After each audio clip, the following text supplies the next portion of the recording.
Hello there. Hello, welcome back to Gooner Gathering. We're here for a review of the Lionesses game against Netherlands from Friday. I'm Gooner Lee Meads, Lee Meadows, joined this time by Matt Roberts. Hello, mate. How are you today? I'm good, thank you. I was looking forward to talking about this game. It was really good, and I'm looking forward to chatting to you. Yeah, so am I, mate. So am I. So, for people who aren't aware, this was from the UEFA's Women's Nations League. Um, and England had both sides had to go into this side with the idea of winning the match with the chance of winning the group. Is that right? Almost. Oh, So, okay. what needed to happen before this game was for England to progress. They needed to win this game by 2 goals to guarantee that they took control of the group going into the last game, which would have been against Scotland, which is against Scotland at Hampton Park. And that would have meant whatever had the result, if England win, they go through. Whereas if the Netherlands got a win, or there was, as there was in this game, not that 2 goal cushion, it just meant that the Netherlands were just going to be ahead in that game against heading into their game against Belgium. So it's a very complicated situation, but essentially this is the qualifiers for the Paris Olympics. So it's not like you're just going straight into, this is the opportunity that you might end up being in the playoff if you don't qualify for the European Championships in Switzerland in 2025. It's just a pre-tournament to determine where you're going to be. But there's a little bit more into it as well now. If you finish bottom of the group, you get automatically relegated, which has happened to Scotland. But if you finish third in that group, you could end up having a relegation playoff, which means that around February time, you'll end up. That means there'll be no Arnold Clark Cup. It would then mean that playoff would take place between then. And if you finish second, it would just mean that you stay in the same group. Guarantees to be a number one pick for the qualifiers for the Euros, and then it just means that come February, March, the Arnold Clark Cup will take place. Gotcha. Thank you very much for explaining that. Let's look into the teams if we can. If I press this button here, hopefully it should appear. There it is. And I will just put a little disclaimer on the bottom of the page. There it is. Just thank you very much to Sky Sports for providing the team sheets for us. So let's sort of get into it a little bit. There's a few changes we need to talk about. Millie Bright, I think, is the first one I think I want to talk about, missing through injury. Yes, and it's been very rocky when either Leah Williamson or Millie Bright haven't been there. There is a lack of that brick wall defender that you usually see. I'm trying to think of male counterparts that you could probably talk about. I can't really think. Maybe I'll probably say Saliba. You haven't got a male Saliba counterpart in comparison when it comes to England. Jess Carter can pretty much play anywhere across that back four. Obviously, with Lucy Bronze being the number one choice right back, she's not going to play there. Jess Carter has been playing either as a left back or centre back. And Alex Greenwood, also a left back, who's slowly been converted into a centre back at the moment, which has then meant that Niamh Charles comes in playing left back. From a personal point of view, if this was the type of game where if you were going to make any choices and choose a proper centre back that knew what they were going to do and be no nonsense with it, Lotte Wubben-Moy was there, and it's becoming a bit of a concern for a lot of the Arsenal fans, and potentially some, because not all of them will say the same, that essentially Lotte Wubben-Moy has only gotten 10 caps for England. She has been in the World Cup squad. She has been in the European winning squad in 2022. So it's not like she's there. She's not there for anything, but her performances have been very consistent this season. She's done really well, and she's really upped her game. She's come across really well, and at this moment in time, it's just a lot of fans are kind of questioning, why aren't you putting Lotte Wieber-Moy there? Why are you continuing to persist with certain players in certain positions if you know that they don't play that well in those positions? Like, for example, Jess Carter playing centre back. Yeah. A lot of the times you'll see her playing more comfortably out on the wings or in the wide areas. And whereas Alex Greenwood's more of a centre back now these days, but it's touch and go with her. She's had a bit of rough luck recently as well with concussions and Dodgy everything. season, So doesn't she? Red cards as well, concussion issues, everything. The other thing with Lotte as well, by the way, you talk about her form. She's just been voted, isn't she, as Arsenal Ladies Player of the Month. Her form's been really good, and it seems like she doesn't get the England opportunity. She's in the squad, doesn't get the game time. Yeah, and she has been nominated for the Barclays Player of the Month as well. So just goes to show you that there is a lot of recognition for her, but it is becoming a bit questionable about why certain players are playing when you've got an out-and-out player that knows what they're doing in those positions. But this is a title-winning coach at the end of the day. She knows what she's doing. Yeah. But it's just our opinions, isn't it? You know what I mean? Yeah. It's kind of our as fans, you do have to question it. If I'm being honest, I was looking at that starting 11, and I didn't understand why Lauren Hemp was playing as a striker. Yeah, I know she's done it in the past and she's done really well, but she's not an out-and-out striker. And then to have Kelly and Lauren James as well, it looked a little unbalanced, didn't it? That's what I think what you're getting at.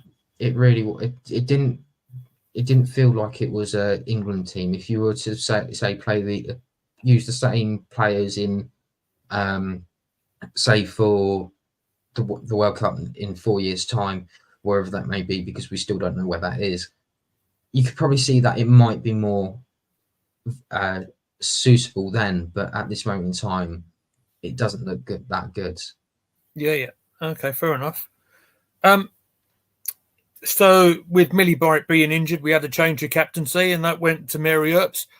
Also, pre-match, I was saying that was a well-deserved honour for her because of everything that she has pulled off in recent times in goal for England. One of the, it's a difficult position playing in goal, and she's, I think, the role she's played in recent successes, penalty saves, and all this sort of stuff, she absolutely deserved it. She's one of the most influential keepers around, isn't she? She is, and just from an odd perspective as well, there are positions that I don't think are really suitable for a captain. So, for example, let's just say Lauren James is down injured at the end of the pitch. I don't expect, when you need a captain, you're not expecting Mary Earps to run up the other end and go and talk to the referee. She'll probably be maybe near enough to the halfway line, but she's not going to do that. She's going to need other players to do that, which is kind of a bit of a worry for me. But I think when you look at some of the players that have been captains in the past, Alex Greenwood is a good example. She does have a good role in responsibility. There are potential other players out there that would be suitable captains in the next couple of years. I'd probably look at someone like Nella Toon, who wasn't playing, but she was on the bench. Georgia Stanway is another one that stands out really well as well. So at this moment in time, I'd say Mary Earps was probably the most suitable out of everyone, with bearing in mind that our proper captain hasn't been there since her injury, but she should be back hopefully in the new year. Be nice to see her back. It seems like all the members of the ACL club. It's been a long time coming. Talking of the ACL club, by the way, nicely moves on to, I was going to bring up Beth Mead. Obviously had her first start in the year coming up just a couple of weeks ago. she's involved with the England team for the first time since her injury on Friday. That was nice to see. And she got some game time as well. We'll get into that in just a bit.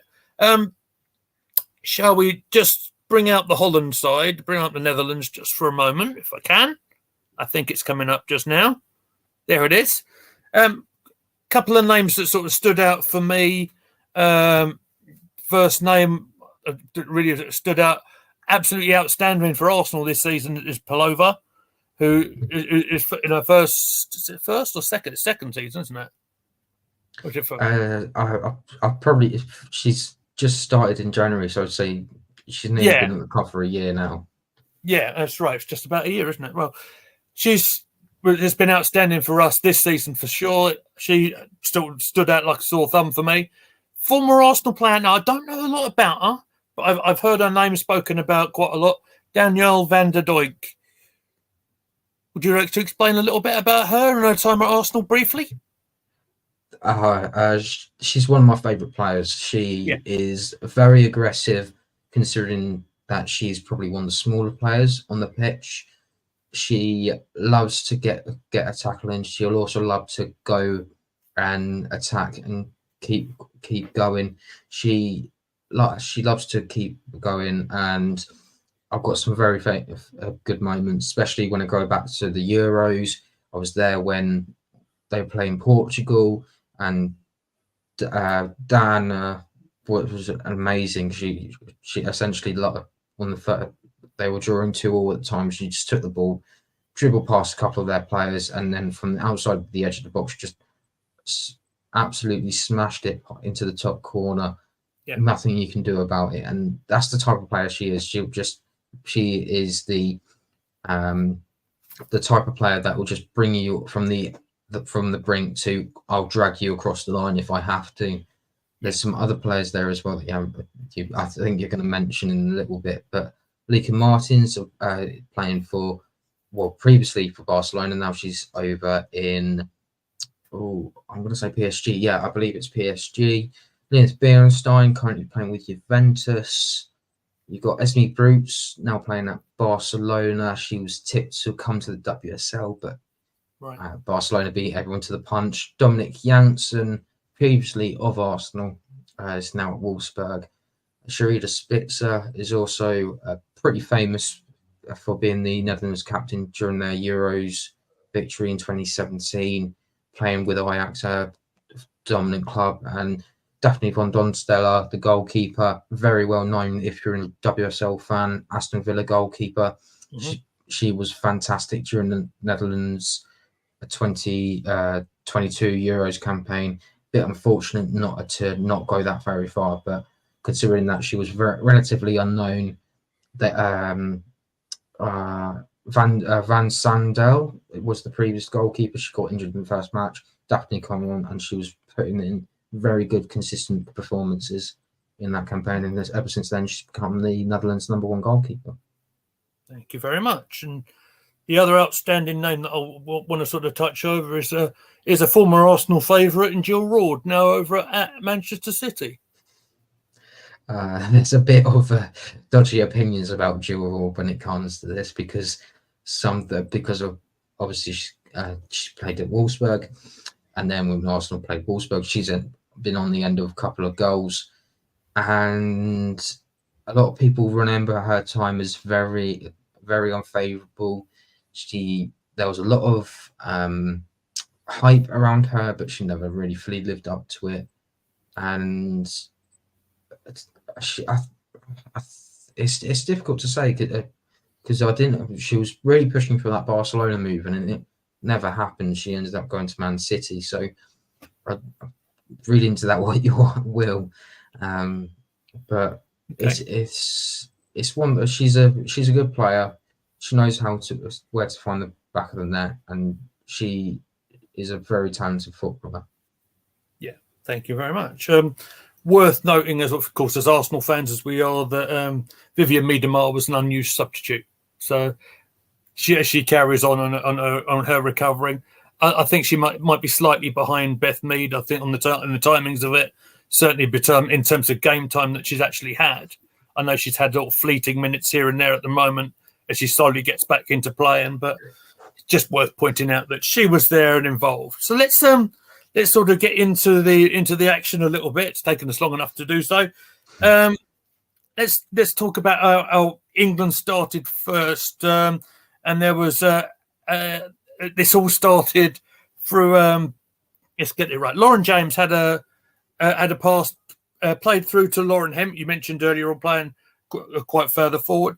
That shot actually was really well saved by the goalkeeper Don Salah. However, referee gives a goal kick on that one. What did you make of that decision? First of all, I thought it was a little bit weird, to say the least. Yeah, it's really odd when something's so. I'm trying to think of the best way to use it. Usually, when you see those sorts of shots, you know that the goalkeeper's touched it. Mm-hmm. It's not like there's been anything. There's no deflection or anything like that. The goalkeeper's got a hand on it. So between both the goalkeeper, not the goalkeeper, between the linesman and the referee, they've deemed it as a goal kick, which was incorrect. There's no VAR in the women's game at the moment, and these referees are semi-professional at the moment. They're not full-time. So this is just one of those things that is a bit concerning, that things like this, you would have thought, give it as a corner. It's not given. You can probably forgive it, but then I think the next moment probably it makes it even more questionable. Yeah, absolutely does, because it took about 50 seconds for that goal kick to be taken, and after a little bit of possession in the Netherlands midfield, the ball did fall to Arsenal's Pelova on the right hand side on the wing, put a ball through, and basically Lucy Bronze and Jess Carter somewhat collided, got in each other's way a little bit, and Ben Stein put the ball in the net for 1-0. Yes, and it's a fantastic ball from Pelova. This is one thing that she's been really good at this season. She's really stepped up her game when it comes to attacking that final third, making sure she's in the right positions. What's actually been helping her is the fact that when it comes to versatility, the Netherlands were trying to play wing backs, which they did in this game. So Victoria's learning a new role, and she's bringing more of that into her game, which is great to see. It's a fantastic ball, and for it to go past two defenders who then end up both deciding whether or not they're going to go for it, and it's just a simple tapping for Miriam Stein. There's nothing really that Marriott can do, because essentially both Bronze and Carter are in the way of each other. So she's trying to see where she can go, and she can't see it. And even when she does see it, it's too late to react. So it was a bit difficult, but you would expect, 1-0. Try not to make it happen again, and just build on your performance a little bit. It's just a bit of a cause for concern at the moment. Yeah, it's like you mentioned a little bit ago. It was poor defending. And when you have influential players, like we mentioned previously, are out and missing when they're trying to build a new sort of partnership together, it clearly wasn't working very well. And you could say that was sort of exploited a little bit more on the second goal as well. 34 minutes on the clock when it was Bernstein again who scored. This was a nice little bit of play, actually, in all fairness. So with Martins, it had that sort of back heel flick. Ball got through to Bernstein. The shot was on target. I'll say that much. I'm not sure. I'm still trying to work out how the ball went past Mary Earps on that time.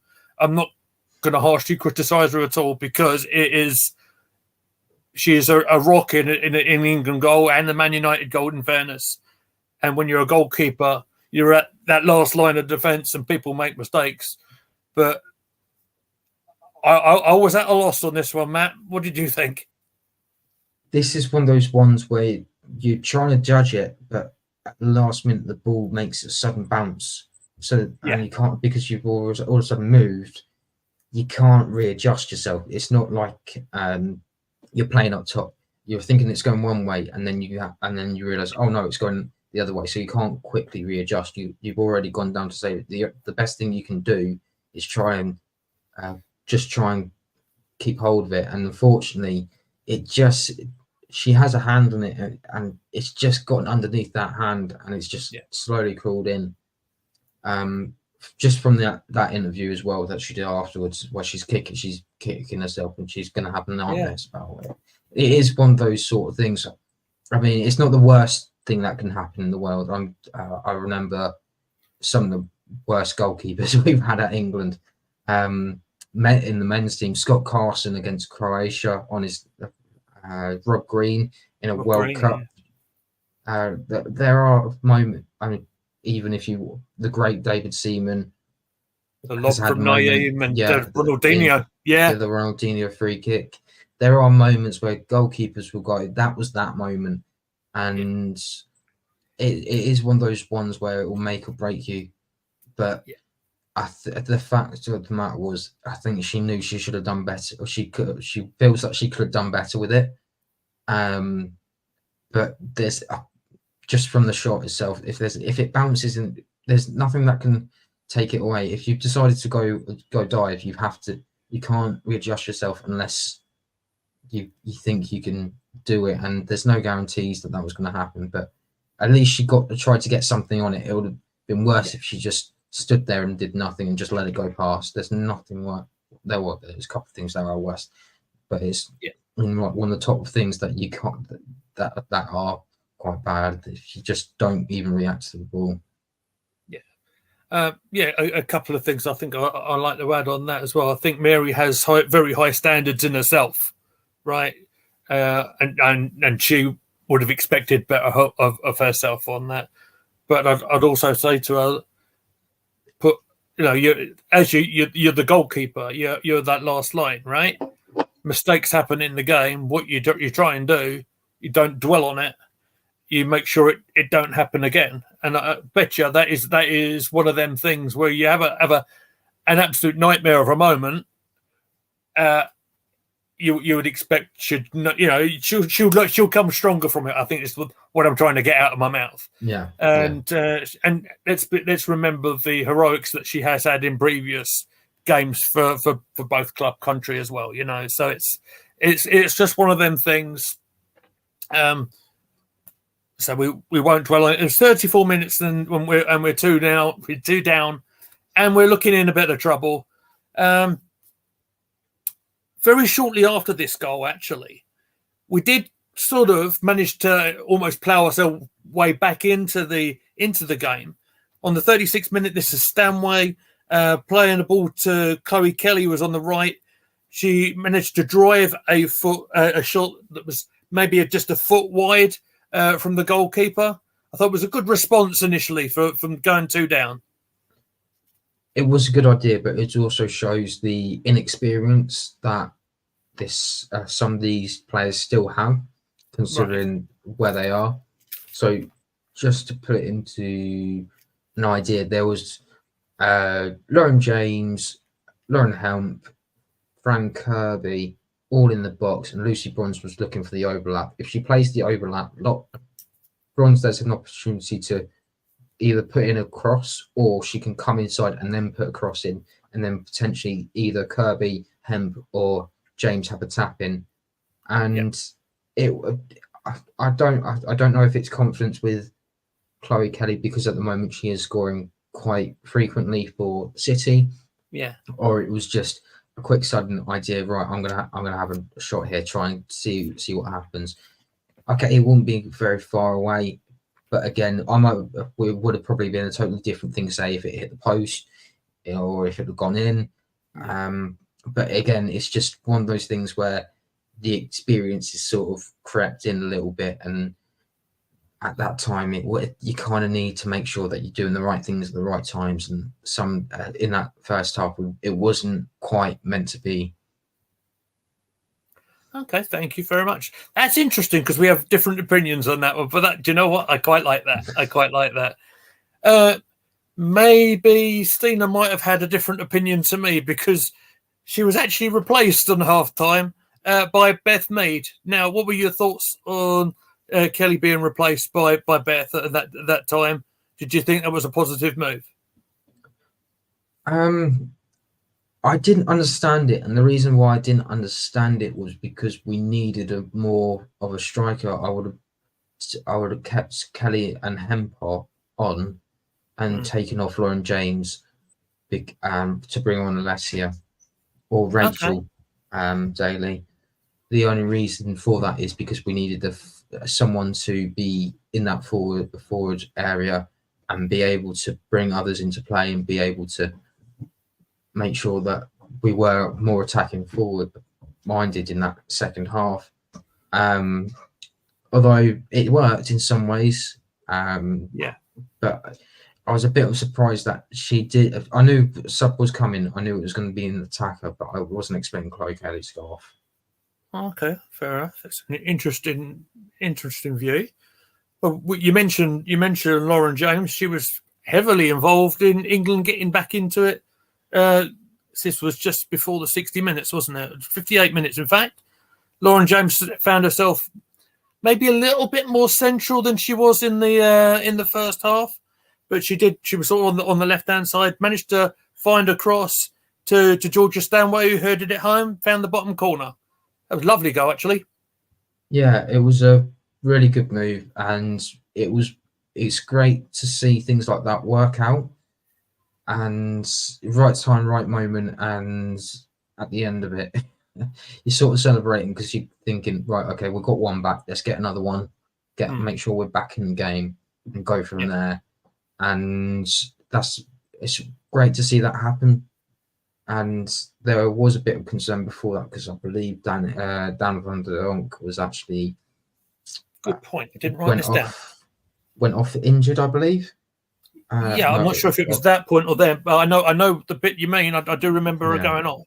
I don't know if there's been an update on her since. Not that I've seen anyway. I haven't seen anything, but a lot of the Netherlands fans do point to the only reason they won that game, right, was because it was Dan, and I think there was another player that went off. And I don't think it was Jill Roord. I think it was one of the other midfielders that went off at similar times, and that sort of degraded what they were doing at the moment. That's interesting. Injuries happen in the game, and you do make a good point, mate. That sometimes the injuries do change the game. It's just one of those things. I'm going to see if I can help you out a little bit on the on the timings of it, or whatever. But if I can't find it, I can't find it. We're live, pal. Let's see if I can see it. Right, I'm in the right place. So let's see. I think we're looking at. Yeah, Van der Donk was right at the end of the game, wasn't it? 85. So perhaps let's see.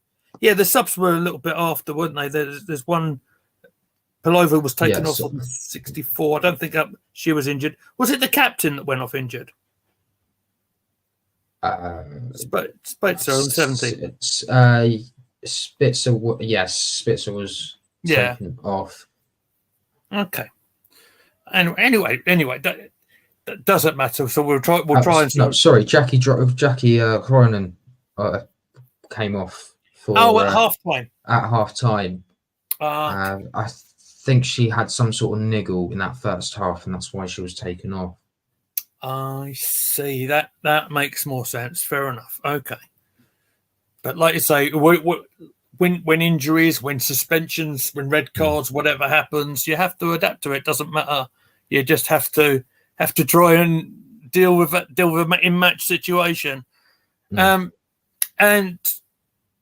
Netherlands didn't really deal very well with us getting back into the game because 2 minutes later, Lauren Hemp equalised. Do you want to talk through that one? It's just one of those where you look at it and it was fantastic to see just lovely 1-2 play from James and to Beth Mead, and then it comes out to Lucy Bronze, brings it in Beth Mead again. Yeah. And Beth was really crucial to that because it gets a bit of deflection, comes out again, and then lovely little 1-2 from Ella Toon to Lauren Hemp, who just puts it into the bottom corner. And it's nice to see Lauren Hemp actually get a goal at Wembley because she's been a bit unlucky in the past to score one, but it was a fantastic effort, and it was almost like it was it was Georgia Stanway that I thought it was, but I wasn't going to correct you. It was just a fantastic piece of play because it's just feels like something you would do on training ground you work in. Even if you're just doing it in a training session or you're just kicking the ball to each other. It's just something that felt very natural, and it was great to see that happen. And that comes with, again, working with each other for.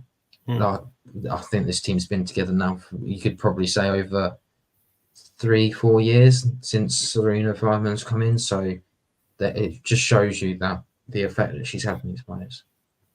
Yeah, that's right. I think we spoke maybe a little bit of an unusual sort of situation around the back, but some of the forward players have been playing with each other for quite some time, and it was almost instinctive the layoff for Stanway to hit it to get it to Hemp, whose precision strike. It wasn't a real blast; it was more of a stroking it home into a corner kind of thing, which was a really clever little bit of play, well taken finish. Goalkeeper probably didn't expect it to go in that direction, and England right back into the game at 2-2. I think the only other thing I have written down really, because I was actually doing a podcast on that night as well with Bertie, so I was half watching that and half doing the thing with Bertie. Is the actual winning goal in itself, which we'll talk about, and then we'll explain the scene sort of afterwards, if you like. So we're literally in injury time here. And Lauren James, whose second half performance was absolutely outstanding, produced another lovely cross. Ella Toon was on the end of it on the far post, wasn't she? And just instinctively hit it first time into the near post. And England turned it around to lead 3-2. Ella Toon, England, and Wembley. There's no better love story, is there? That's three times she scored at Wembley now in an England shirt, and they've been very important goals. The first one being the opening goal in the Euros final. The second one being another opener in the finalissima, and now to get the winner against the Netherlands, which was good, but it was really good work from everyone around. It was great awareness, making sure to get that final push, do not give up on it, making sure that everything was going to go as much as possible down to the wire, and to gently push over that line was something that needed to happen. And Ella Toon being the right time in an England shirt isn't unusual. Yeah, absolutely. And you spoke about the match situation, or what we needed to do to get through. We needed another goal, basically, and it would have been a perfect end to the match had Beth Mead's shot not got blocked. Do you want to talk about that opportunity right at the end of it, the extra time? There was a chance as well for Alessia Russo to score just before that, but she hit it a bit wide. Yeah. But at that time, it was just it's brilliant defending, but at the same time, it's just one of those where I play at the right time, just someone's there in the wrong place at the wrong time to make sure that goal goes in. But it does me. It's good in the sense that you sort of, just to put it into the scene, most of the England players are on the floor as soon as the full-time whistle have gone. It's funny you mentioned that. There they are. LJ, after a fantastic performance, looking dejected. Can't quite make out who's on the floor there. It's But Lucy Bronze. it's Lucy Bronze. Thank you. But they put such an effort in on the match, and to come back. They did win the game. But would you like to explain? So what happens now? Because we have a fixture on Tuesday. So essentially, it means that between us and the Netherlands, because Scotland drew with Belgium, it means Scotland have been relegated to the league below, and now it's between us and the Netherlands for that top spot to see if we're going to be in contention to be in the I suppose you say it's a playoff for the Paris Olympics, which should England go through. See, this is another thing that's completely complicated as well. Should England had Scotland top the group, Team GB wouldn't have qualified because England needed to top the group because they needed to be in that playoff to guarantee. It was a bit complicated as well. I'm glad I don't do the admin. It's just another added thing. To be honest, I'm not a huge fan of what should have happened to begin with. Was that England should not have been in the same group as Scotland. They should have used that premise as right. Okay, if that's the case, Scotland will not be in the same group as England, just to avoid that from happening. I think the predictor was that it was very small likelihood that this would have happened, but it has happened.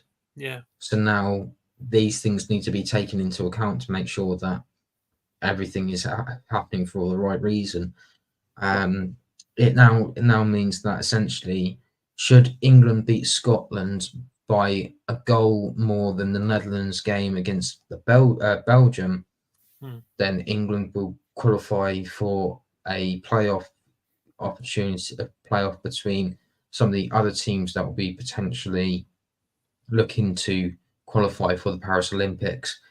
At the moment, I will just quickly look at the other tables because I know Sweden haven't qualified, and that's the first time that they have failed to qualify for the Olympics.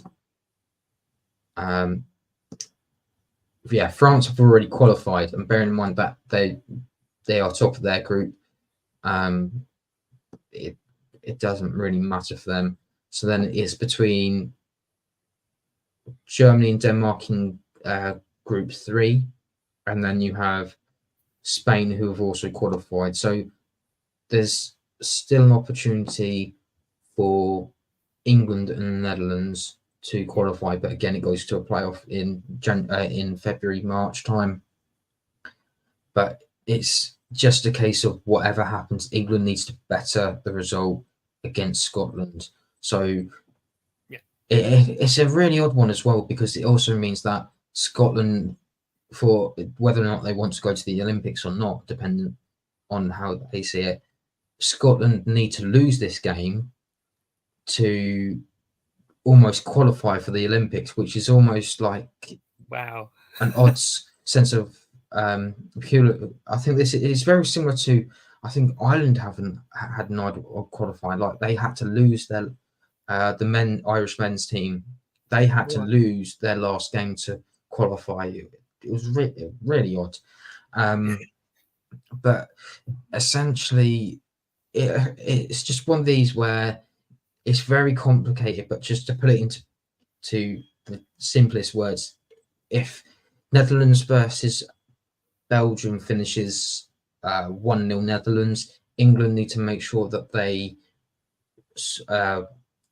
better that result. So it would need to be 3 or 4-0, say 5-0 or something like that to guarantee it. There's a 3-goal difference between the Netherlands and England at the moment, but it's very much let's wait and see. But it's difficult to say what's going to happen. But for that game, it's a bit of national pride considering that Scotland have finished bottom. There's nothing that they can do about it, but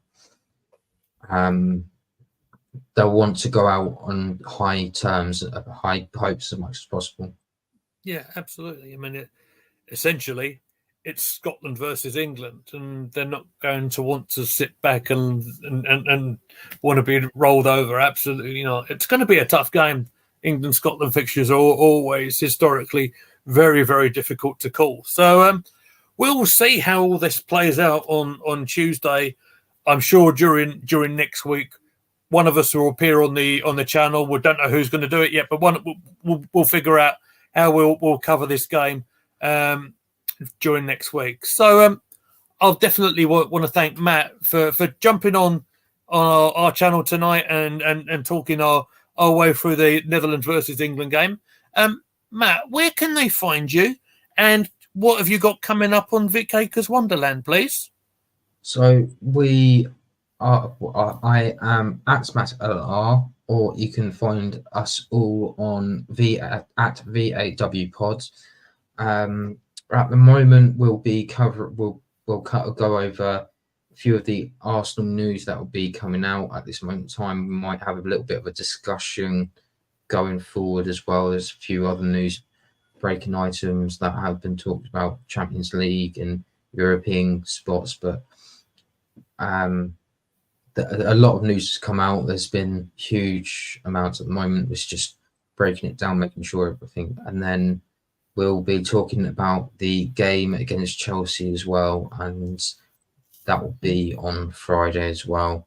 So lots to talk about, especially with that game at the Emirates against Chelsea, top of the league in WSL, Arsenal second, so potentially a title challenge, well, not title challenge, a title decider potentially in the opening couple of games. Chelsea unbeaten at the moment as well. So again, it's one that's definitely one to keep an eye on. And as well, the team sold over 55,000 tickets, so it could be close to being another record attendance in the WSL, which is great to see. Fantastic. No, look forward to seeing it, mate. Look forward to seeing it. So yeah, thanks for joining us on here today. Gooner Gathering will be back on a live stream tomorrow night. That's Monday at 7 o'clock. Myself and the poshest man in sports entertainment, Posh Bertie, will cross paths again as we'll discuss the Arsenal versus Wolves game. We might even have a little chat about what happened at the Etihad today against Manchester City against Spurs. Also expect a bonus stream for us on Wednesday when we'll cover the Luton game as well. You can find me at Goonerly Meets. You can find us on the channel at Gooner Gathering. Thank you all for watching us. And if you've enjoyed what you've seen today, if you've got this far, please hit that like button. Please hit that subscribe button. Please subscribe to Matt's channel. That's the Vic Akers Wonderland. And we shall look forward to seeing all of you next time. So thanks for watching, and we'll see you soon.